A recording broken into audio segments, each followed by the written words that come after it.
Salut tout le monde, bienvenue dans cette nouvelle vidéo. Ça fait très longtemps que je n'ai pas pris la parole ici. Je viens d'essayer de faire la vidéo et je me suis mise à pleurer, donc tout va bien. En ce moment, je suis très émotive, je me rends compte, ça fait quelques temps. J'essaye d'accueillir vraiment cette part de moi parce que je sens qu'il y a beaucoup de sensibilité, il y a des énergies très fortes qui me traversent et que c'est ok, que c'est très, en même temps c'est très beau et en même temps c'est intense. Et je pense que je suis pas toute seule à sentir l'intensité qui traverse le monde en ce moment, l'intensité émotionnelle, énergétique. Donc cette rentrée elle est particulière, tout comme cet été a été particulier.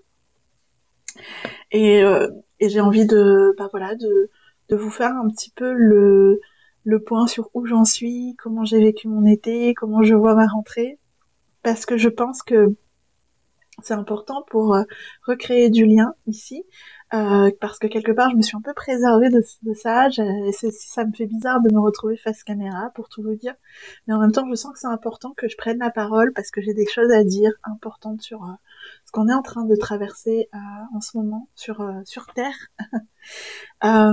Mon été a été particulier, je pense que je suis pas toute seule, il y en a beaucoup qui disent qu'ils sont ressortis plus fatigués de leur été que reposés, enfin ça dépend pour qui, et je peux comprendre. Moi, c'est vrai que j'ai eu un été où j'ai pas mal été dans la famille, où on s'est beaucoup occupé aussi de notre projet de déménagement, puisqu'on est en train de construire une magnifique maison en bois dans un terrain vraiment vraiment merveilleux, et ça nous demande pas mal de choses évidemment à préparer. Donc on a été pas mal dans cette dynamique. Néanmoins, c'est vrai que j'ai fait une pause, donc j'ai été moins présente ici sur les réseaux sociaux. J'ai fait une parenthèse aussi vraiment dans mes pratiques de développement personnel parce que tout simplement, ce que j'ai réalisé, c'est que tout ce que je crée pour mon entreprise me fait énormément grandir, sortir de ma zone de confort, et du coup ça me demande de mettre en place des pratiques de développement personnel pour me soutenir dans ces pas que je franchis petit à petit, pour avoir confiance en moi, pour oser aller plus loin, pour oser mettre en œuvre la vision que j'ai. Ça me demande de faire ce travail quotidien sur mes émotions, sur mes pensées, sur mon corps, sur mon ancrage. C'est un travail quotidien. Et d'une certaine façon, mettre en pause un petit peu ces pratiques m'a permis de mettre en pause aussi cette course à vouloir aller plus loin, toujours faire plus, parce que finalement elle est nourrie aussi par la peur du vide. Je m'en suis rendu compte. Et cette peur du vide, je l'observe encore en ce moment au moment de la rentrée, parce que il y a ce côté de ah, alors quels sont tes objectifs, qu'est-ce que tu vas mettre en place, etc. Et je me dis mais ok, on sait que ça ne fonctionne pas, en tout cas pas pour moi, d'être dans ce mode-là, parce que ça me coupe de mon intuition, ça me coupe de mes élans. Et du coup j'accepte que tout n'est pas cadré comme d'habitude, je suis quelqu'un de très instinctif, très spontané, et j'ai envie de continuer comme ça. Et quand je m'autorise ça, du coup il y a des idées qui viennent qui me paraissent pas être vraiment assez carrées, etc. Et pourtant, en fait, je suis en train de mettre en place des choses. Je suis en train de mettre en place une retraite pour le mois d'octobre, parce que j'en ai parlé en story. Je vais déménager dans un lieu absolument magnifique en attendant de pouvoir aller sur ma maison en bois. Euh, et du coup, je me suis dit, en arrivant là, avec la vue qu'il y avait, le terrain, et etc., mais c'est obligé que je fasse quelque chose à la rentrée, enfin en octobre, dans l'automne, que je propose quelque chose, et du coup, de fil en aiguille, j'ai proposé à Laurence, mais je vous en reparlerai de participer à cela. Et on est en train de voir pour mettre en place ce beau projet, et je vous en dirai plus bientôt. À côté de ça, j'ai plein d'autres petites idées qui sont venues, mais j'ai aussi de la difficulté à les canaliser, à les mettre en place, etc. Mais j'accepte, parce qu'en même temps, il y a d'autres choses qui avancent. Notre projet maison avance vraiment bien.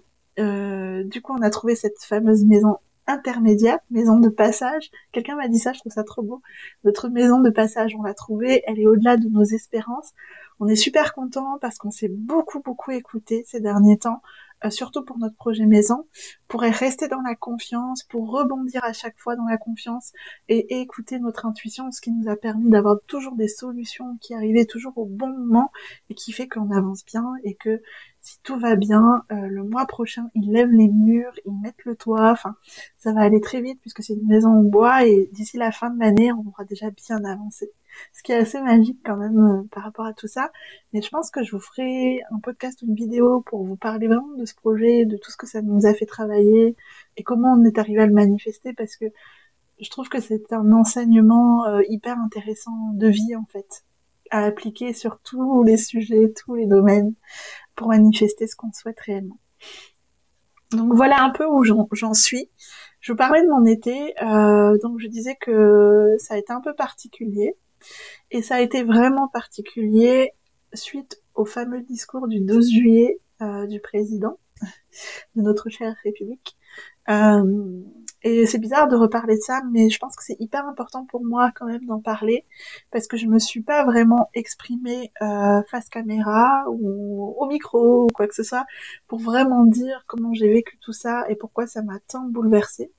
Je sais qu'il y a des personnes pour qui c'est déjà oublié peut-être, je sais pas, ou pour qui ça passe un peu par-dessus, ou j'en sais rien. Mais personnellement, je parle de moi, c'est quelque chose qui a été bouleversant d'entendre ce discours, parce que peut-être j'ai ressenti jusque dans mes entrailles à quel point nous étions en train de passer un palier, un cap, qui serait un peu sans retour, à un certain niveau, même si je dis pas que c'est forcément tout noir, tout négatif, mais à un certain niveau, le monde qu'on en a connu, euh, il, ça a marqué pour moi, ok, on passe à autre chose à partir de maintenant. Euh, à un certain niveau, sur un certain plan, on va dire un plan un peu plus élevé de conscience, je pense que tout ça est une très bonne nouvelle et que on avait besoin de toute façon d'être secoué et que de toute façon le nouveau monde, eh bien, il va pas se créer tout seul et qu'il faut bien qu'on passe par des étapes qui vont être assez difficiles puisque ça signifie aussi que le monde qu'on connaît, notre confort, nos repères, on va petit à petit les voir s'effondrer d'une certaine façon. Et il y a eu un état aussi d'un peu de panique quand même, et j'étais pas la seule. Il y en a pour qui c'était ça y est, c'est fini, tout va s'effondrer, on va perdre tout ce qu'on avait, etc. Euh, mais je pense que chacun l'a vécu à sa façon parce que tout dépend de qu'est-ce que ça vient toucher en nous en fonction de notre histoire, de notre niveau de conscience, de nos blessures intérieures. Il y a tout ça qui s'est mélangé, ce qui fait qu'au début j'ai pas voulu en parler pour ne pas en parler à partir d'un espace de colère trop brute. Je voulais vraiment pas transmettre cette énergie-là, même si la colère en elle-même, pour moi, elle était légitime parce qu'il y avait un espèce de ok, là ça va trop loin, je dis stop, et j'avais le droit aussi de penser ça. Aujourd'hui, je ne ressens plus vraiment là tout de suite quand je vous parle, mais ça peut revenir par moments, je vous cache pas, de la colère, mais il y a toujours quand même de l'indignation parce que je suis désolée, mais je ne trouve pas ça normal. Je ne trouve pas normal que en ce moment il faille un bout de papier, un code ou je ne sais quoi pour pouvoir aller avoir accès à certains soins, pour pouvoir aller acheter à manger à certains endroits, pour pouvoir se poser sur une terrasse alors qu'il y a plein d'aberrations, d'autres endroits où il n'y a pas besoin de ça. Bref, je vais pas rentrer dans les détails des aberrations, sinon je sortirai un livre. Mais pour moi, ça vient toucher des choses profondes où je dis non, c'est pas normal, non, et où je ne peux plus me voiler la face. Parce que la vérité, c'est que on ne peut pas embrasser toutes les causes, on est bien d'accord, on ne peut pas être sur tous les fronts, on est bien d'accord. Je comprends aussi que pour certains, on n'est pas encore atteint un certain seuil qui leur pose problème. Il y en a qui me disent, mais non, ça c'est pas encore grand chose, ou voilà, on n'est pas, c'est pas si pire que ça par rapport à ceci, cela. Ok, chacun son seuil de tolérance, chacun sa façon d'aborder ce qui est en train de se passer. Mais pour moi, personnellement, le seuil a été quand même franchi. Euh, un seuil a été franchi, il y en aura d'autres, je pense. Et ça a bousculé des choses à l'intérieur de moi et je suis en observation de ce que ça va créer, cette onde de choc dans mon entreprise, dans la femme que je suis, dans mes choix. Mais ce qui est certain, c'est que je ne peux plus ignorer personnellement ce qui est en train de se passer et je ne trouve pas ça normal ce qui est en train de se passer. Et je pense qu'il était important pour moi de le dire vraiment. Euh, J'ai changé juste avant les vacances le nom de mon entreprise que j'ai décidé d'appeler Souveraine. Et le nom m'était venu dans la création de mon programme Souveraine, mais je me suis dit ce nom il est parfait, j'ai envie que ce soit le nom de mon entreprise, Souveraine avec reine écrit comme une reine. C'est un mot qui m'est venu de l'intérieur vraiment à un moment, c'était clair et net.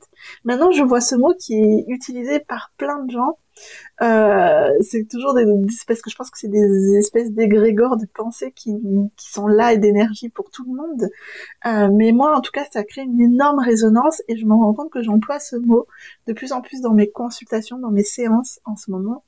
Parce que je crois que tout ce qu'on est en train de vivre nous pousse à devenir de plus en plus souverains de nos vies.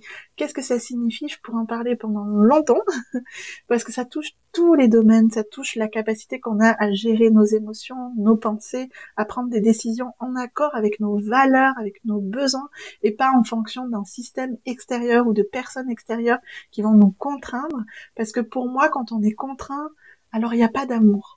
Et c'est là où je dis stop en fait. Je pense que le système dans lequel on est, il n'est pas basé sur l'amour du tout. Et on fait comme si c'était ok. On fait avec. Parce qu'on va pas tout révolutionner, évidemment. On se dit, bah voilà, bon bah... Et surtout, je pense que, pour être honnête, ça nous va bien d'une certaine façon. Jusqu'ici, on prenait pas la responsabilité de cette souveraineté qu'on donnait à d'autres personnes, à un gouvernement, etc., en se disant, ok, il gère comme il peut, il fait ce qu'il peut, et en même temps, moi, ça me permet de maintenir mon petit confort, ma petite vie, ou en tout cas, peut-être pas tout le monde est dans le confort, mais une forme de d'illusion de sécurité ou de voilà de repères qui allait à une grande partie de la population, pas tout le monde, mais quand même une grande partie. Et ce que j'observe, c'est qu'il y a des gens pour qui c'est encore ok de pas voir, c'est encore ok de se mettre un voile sur les yeux, parce que c'est plus évident que de l'enlever le voile. Enlever le voile, ce serait vraiment, vraiment douloureux, vraiment difficile. Et j'apprends à accepter que on a ce choix, on a ce libre arbitre de garder, d'enlever le voile, de l'enlever partiellement. On n'est pas tous à égalité par rapport à ça. Moi-même, je pense que je suis loin du compte encore par rapport à d'autres qui ont fait qui ont déjà, qui se sont éveillés à beaucoup de choses sur tout ce qui est en train de se passer sur Terre. Je suis peut-être que encore au début de ce que je peux réaliser, mais quoi qu'il en soit, il y a des choses qui se sont révélées à moi parce que j'étais, je pense, prête à les voir et le système dans lequel on vit me choque profondément et je ne peux plus dire oui, c'est normal. Alors, la question est, et tu fais quoi concrètement par rapport à ça? Eh ben, je fais ce que je peux. Je fais ce que je peux déjà pour gérer ce que ça a nécessité comme émotion en moi. Je fais ce que je peux pour accompagner dans mon entourage, dans ma famille, dans mes coachés, les personnes qui sont aussi en train d'ouvrir les yeux ou en tout cas qui ont envie de plus en plus de prendre cette souveraineté en main, que ce soit au travers de ce qu'elles font de leur vie, dans leur métier, que ce soit au travers d'affirmer la femme qu'elles sont, de découvrir qui elles sont. Tout ça, en fait, derrière ce nom de souveraine que j'ai choisi, il y a tout ce travail dans lequel je mets tout mon cœur pour que les personnes puissent dire à un moment donné, moi, mes actions, ma parole est en accord avec mes valeurs. Je fais ce que je souhaite vraiment faire. Je ne suis pas donc contrainte à faire ce que je fais. Quelle que soit la décision que prend une personne, qu'elle souhaite se faire vacciner ou pas, qu'elle souhaite, quel que soit son choix, que ce choix soit fait vraiment en accord avec sa souveraineté intérieure et pas parce que un espèce de mouvement extérieur te pousse à, parce que tu as peur de perdre ton métier, parce que tu as peur de tout perdre. Alors évidemment que je sais bien qu'il y a des personnes pour qui c'est plus dur que d'autres. Il y a des femmes qui se retrouvent seules à élever leur enfant et qui du coup ne se sentent pas libres de faire leur choix parce que sinon elles perdraient leur boulot. Qu'il y a des personnes qui ont des soucis de santé qui sont obligées de faire de se faire injecter parce que sinon ils ne pourraient pas obtenir des soins de santé. Mais ces personnes-là ne font pas ces choix volontairement avec leur cœur, elles le font contrainte. Et je trouve ça terrible. Alors, je dis pas que le choix est évident pour tout le monde. On peut avoir sincèrement envie de prendre soin de nos proches, on peut avoir des personnes âgées autour de nous et se dire mais je fais ça pour eux, etc. chacun a ses choix, ses décisions et fait de son mieux par rapport à ça. Mais en ce qui me concerne, mon rôle, le rôle que je prends, il est d'accompagner les personnes qui ont envie de dire je veux me rapprocher de ma vérité, je veux créer le monde de demain qui sera en accord avec mes valeurs. Je vois des personnes qui ont envie de créer des écoles, des écolieux, tout un tas de choses. Et il y a encore un énorme travail sur soi à faire pour que ces projets puissent prendre forme avec conscience, avec alignement. Moi-même, j'ai participé à un groupe d'entraide pour pouvoir réunir nos forces et nos compétences et s'entraider avec tout ce qui est en train de se passer. Mais je vois bien qu'on a encore du boulot pour déjà, avec soi-même, être bien, être ancré, pour ne pas être dans la peur, pour ne pas transmettre, projeter nos propres blessures sur ce qui se passe, sur les autres. Il y a du chemin. Et donc, et pour moi, eh bien, ça passe par le travail que je fais avec les personnes que j'accompagne. Et j'espère que demain, je vais créer de plus en plus d'espace pour aider à créer ce nouveau monde, mais aussi à recréer cette connexion d'abord à soi avant de vouloir faire révolutionner le monde avec les autres. Je pense qu'il y a encore du chemin de connexion à soi, de prendre nos responsabilités, de connaître qui on est, de savoir gérer nos propres blessures et émotions. Il y a encore du travail. Je disais dans un de mes posts qu'on est encore des bébés lions. Il y a cette souveraineté qui est en train de grandir dans beaucoup de cœurs, mais on est encore pour moi des bébés lions qui découvrent cette puissance, qui découvrent encore notre ego et comment travailler avec pour pouvoir faire des choses avec les autres. Tout ça est en marche. Je pense aussi que on est nombreux à déménager. Je vais déménager dans quelques jours. Parce que les lieux dans lesquels on va vivre seront super importants dans les semaines à venir. Les lieux vont nous nourrir, les lieux vont nous protéger. On va tous se mettre à chercher refuge en quelque sorte, et c'est d'ailleurs un des thèmes de la retraite qu'on va organiser en octobre, parce que c'est mon instinct qui me dit que il y aura cette quête de refuge.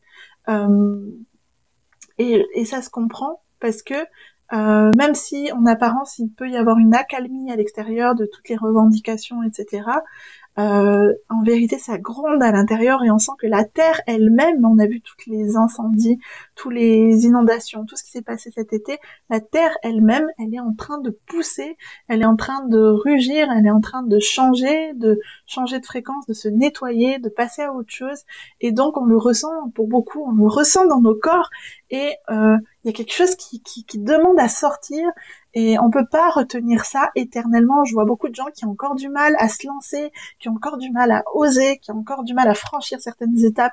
Moi, la première, je sens que mon entreprise, je peux l'amener à un autre palier, mais je résiste encore parce qu'il y a des peurs, parce qu'il y a encore des choses à aller regarder, parce que ça fait beaucoup, parce qu'on peut se sentir perdu. Mais je vous invite à ne pas fuir. Je vous invite à vous poser avec ces émotions, à regarder ce qui est vraiment important pour vous, parce qu'on n'a plus le temps de reporter, de fuir et de tergiverser, on n'a plus le temps. Faites-vous aider, faites-vous accompagner, je le dis souvent, et j'essaie de me l'appliquer à moi-même régulièrement. C'est tellement important en ce moment. Il y a une multitude d'accompagnants, de coachs, de thérapeutes qui émergent. C'est pas pour rien. J'ai vraiment senti que c'est comme si l'univers disait « Allez, maintenant, on a besoin d'une grosse équipe parce que là, il faut que ça bouge. » Alors, on a l'impression qu'on est submergé de thérapeutes et de coachs, mais je pense que comparé à la demande et le nombre d'humains sur cette terre, il y a encore besoin de monde. Parce que il y a beaucoup de transformations et de passages à accompagner, de passages dans l'autre vie, dans l'autre monde, parce qu'il y aura beaucoup de départs d'âme, mais de passage aussi, le passage de à une vie d'avant à une nouvelle vie, de je vivais à tel endroit, mais je change d'endroit, je travaille dans telle chose et je change de boulot. Toutes ces transitions, tous ces passages vont se multiplier puissance 1000 dans les semaines à venir et ça va aller très vite. Voilà en gros ce que j'avais envie de vous partager. Je vais pas aller beaucoup plus loin, mais c'était pour vous dire un petit peu mon ressenti. J'ai réussi à pas pleurer, c'est cool. J'ai bien fait de la retourner. Parce que pourquoi j'ai pleuré? Parce que j'ai eu cette émotion. Je vous dis, c'est pas triste, c'est pas, mais il y a beaucoup d'émotions en moi, de waouh, quand même, c'est fort ce qu'on est en train de vivre, et en même temps aussi de l'indignation de dire, hé, On se réveille quand en fait? À quel moment on dit stop à tout ce qui est en train de se passer parce que c'est en train d'aller toucher aussi nos enfants, c'est en train de toucher des choses qui sont pour moi insupportables.